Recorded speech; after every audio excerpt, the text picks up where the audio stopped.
It worked. Hey, welcome. So it's Tuesday, it's 1 o'clock. As per usual, I'm here on your wee feed to talk about something that you can put in place for yourself that has to do with nutrition and whatever the main topic is here on Good Food and You. So the month of September, we're just about to wrap it up. So this is the last Tuesday live for this specific topic. We move to a brand new one on Thursday when October rolls around. But this topic for the month of September has been about histamines. And so we've been talking about some practical things you can put in place in order to have holistic nutrition support you if, God forbid, histamines are a problem. And also not, God forbid, because thank you, body, for mounting a response and keeping me safe and alive. First things first, that's what you need to know. If histamines are an issue, it's because your body's trying to tell you something. So I encourage you, if you are somebody who is currently struggling through histamine issues, then it really bears it bears the invitation, or to see it as an invitation anyway, to see what's going on, to understand what kind of signals the body is trying to send you, and to listen to her while she's kind of whispering and maybe talking about them, but don't wait till she's yelling in your ear. Like really, the idea when histamines are an issue is to start diving to find out what's at the root of it, why the body is having to send these smoke signals, what's going on. So hello and welcome. My name is Lucas Simmons. I'm your holistic nutrition practitioner. I've been practicing since 2014 here in the southern parts of Alberta. And this month all along, we've been talking about histamine issues.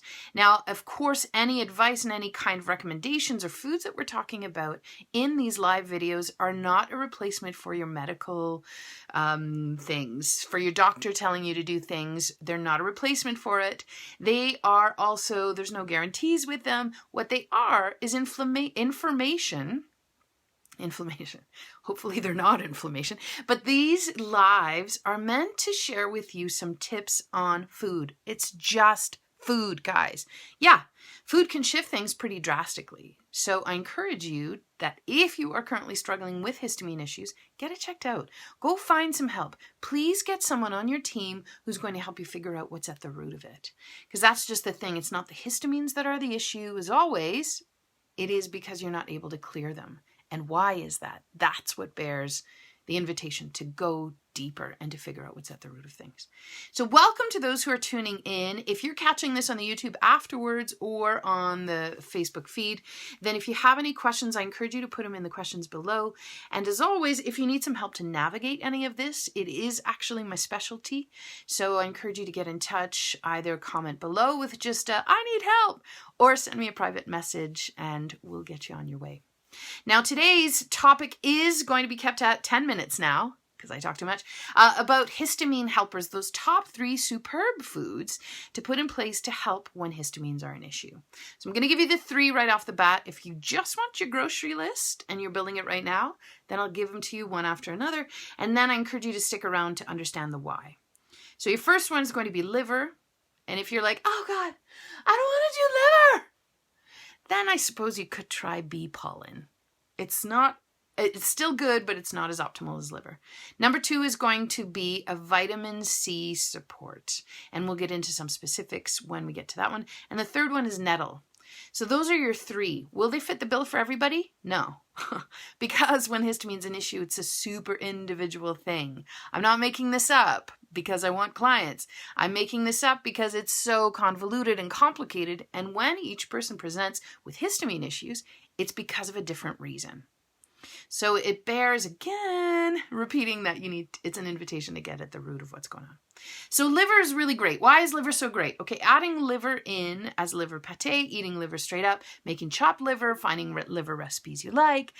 Doesn't matter how you get liver into your system. I say go for a couple times a week. Why is liver so great if histamines are an issue?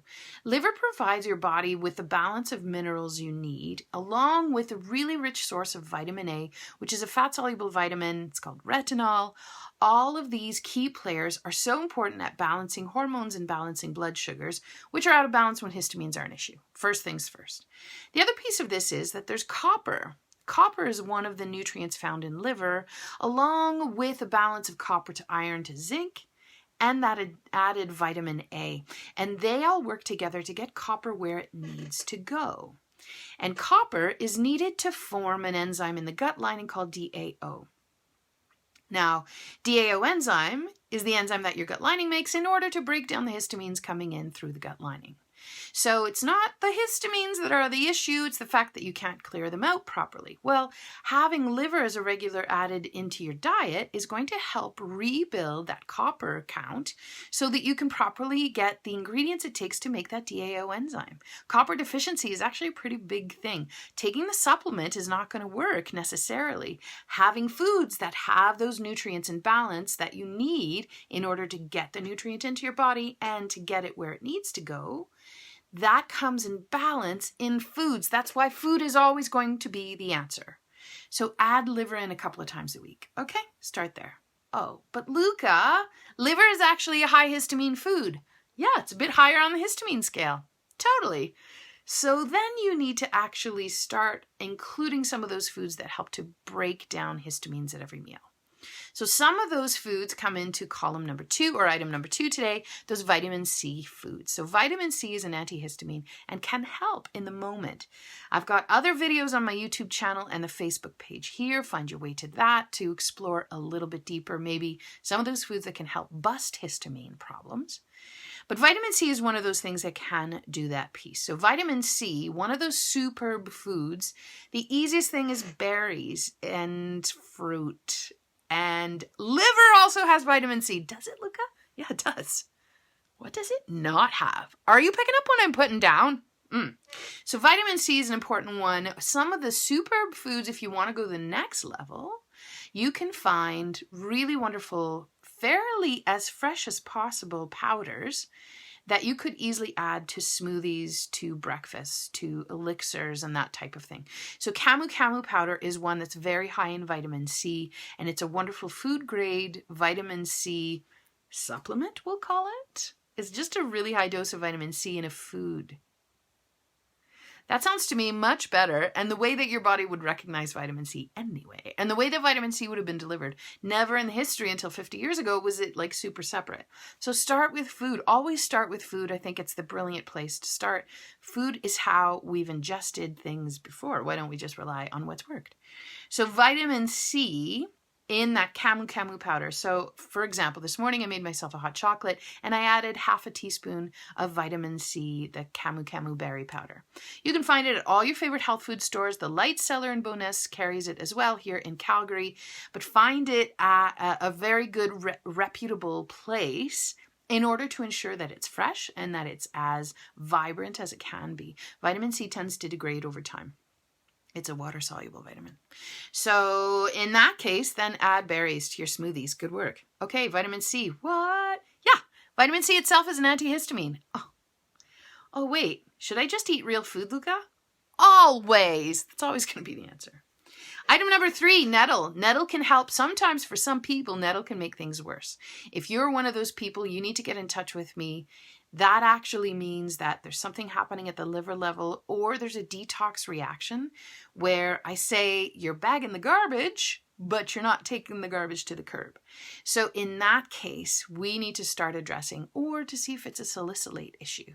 So that's another caveat and side thing. See, when we're talking histamines, it's complicated. And each person has to find their own individual way through it. So I offer lots of really good information here that you can source yourself. Know that I have a class right now that's on for half price until the end of the month on histamines. If it's something that you want to get into, then I encourage you to sign up for it. You don't have to watch it today. Once you purchase it, you can access it and watch it as often as you wish. The links to those are found at my website, lucasimmons.com, and I'll put them where I think you may look for them, on Facebook and on YouTube. Now, nettle, why I love nettle. Nettle is, first of all, there is histamine in nettle, but there are also antihistamine compounds in nettle. Nettle is also a really rich source of those minerals that you need to make all of the ingredients in your body you need to clear histamines out. So nettle is an antihistamine in and of itself. Nettle leaf, nettle root, both really great. You can make a cup of nettle tea on the regular. I wouldn't go more than one a day. And if you find yourself feeling a bit dry, like where your skin or your hair is dry, or where you're feeling a little bit like moisture is getting sucked out of you, then it's time to back off on the nettle tea. But nettle itself, along with that vitamin C, also provide your adrenals with those very important ingredients that you need for your adrenals to work well. And here's the thing. For some people, when histamines are an issue, it's because the adrenals don't have all the ingredients they need to get the job done over the course of the day. So for the adrenals to work and to function optimally, they need the B vitamins, vitamin C, really good protein, and having those rich mineral sources. So what offers all of these? The 3 foods we talked about: liver, that vitamin C, of course, those foods, the camu camu or your berries or any fruit, and nettle. So in combination, those 3 are just knocking it out of the park when it comes to superb foods to support you through possible histamine issues. Now, if you are personally struggling with histamine issues and are having a really hard time figuring it all out, yeah, I've got lots of content, but I'll tell you, you can fish through it and try for 3 years if you want. Or you can holler my way. Let's get you feeling good right out of the gates and get at the root. Is it a liver thing, a gut thing, an adrenals thing, or an immune system thing? Or is your body kind of locked in the fight or flight all the time? We need to create safety first and foremost. So that's usually where I start with my clients who present with possible histamine issues, is we really work at biochemically letting the body know it's a safe and good time. Okay, that's where I'm going to leave it. Thank you for tuning in. I hope you found this information useful. I invite you to share this with anyone you think who would need some histamine support or to get some answers to their questions. I've been drinking nettle tea, but it's an antihistamine. Why are my histamine reactions increasing? Oh, well, nettle itself has histamines in it. Oh, so is it not good then? Well, no, it's good at certain stages. You just need to figure out where you are on the gamut of things. And that's where I can help. So I leave you with that. Thank you so much for tuning in, and I wish you a wonderful week ahead. Salut, à bientôt!